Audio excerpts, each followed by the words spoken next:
you know, it's funny. We are always comparing LeBron James to Michael Jordan. So you were talking about the incredibly long season he had that started in China about 10 minutes ago here on the show. And that's when this thought clicked into my mind.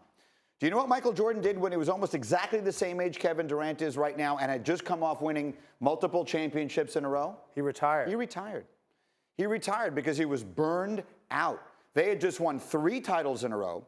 In the middle of the second and the third one, he had to go to the Olympics to play on the Dream Team. And when I say had to, anyone who was around at the time knows he wanted no part of that. They had just won their 2nd consecutive championship, but it was the original Dream Team, and Nike desperately wanted him to go. That was the one where he draped the American flag over the Reebok logo.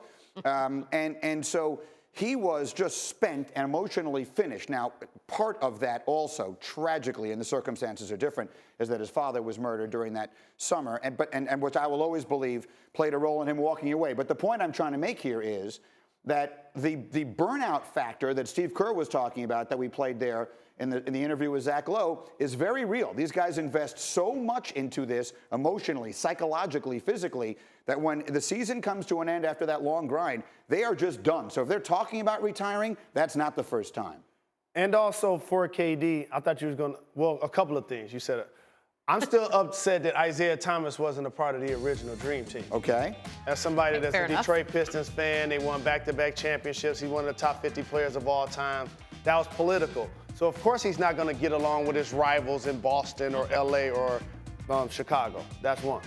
2, I thought you was going to say that he won 2 championships and he has 2 finals MVPs. Right. I thought you was going down that route. But I agree with you about the level of burnout that could come when you're required to be an MVP level player.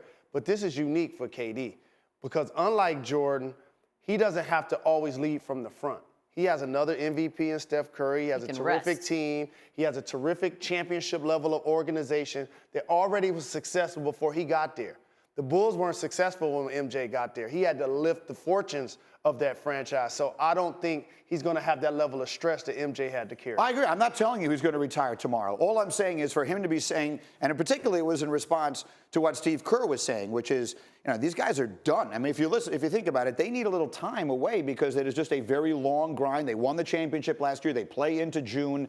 Then they went to China in the beginning of the year, another whole year defending a champion where every single night that you play, it's the other team's Super Bowl. It takes a toll. That's the point that I'm making. I think 35 is a fantastic number in which to retire. I'm 100% in on it. It's a long time from now in basketball years. It's a great age in basketball years. You're still young enough to never be able to spend all that money anyways.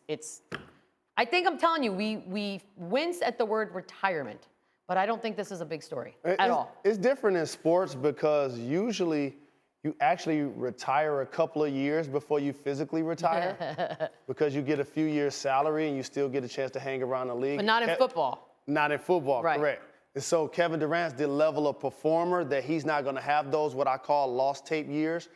35 just happens to be his jersey number, so maybe he just had that on the mind. Look at you reading that. You know, in sports is the one place, again, with the superstars, it's different. But generally speaking in sports, you don't retire.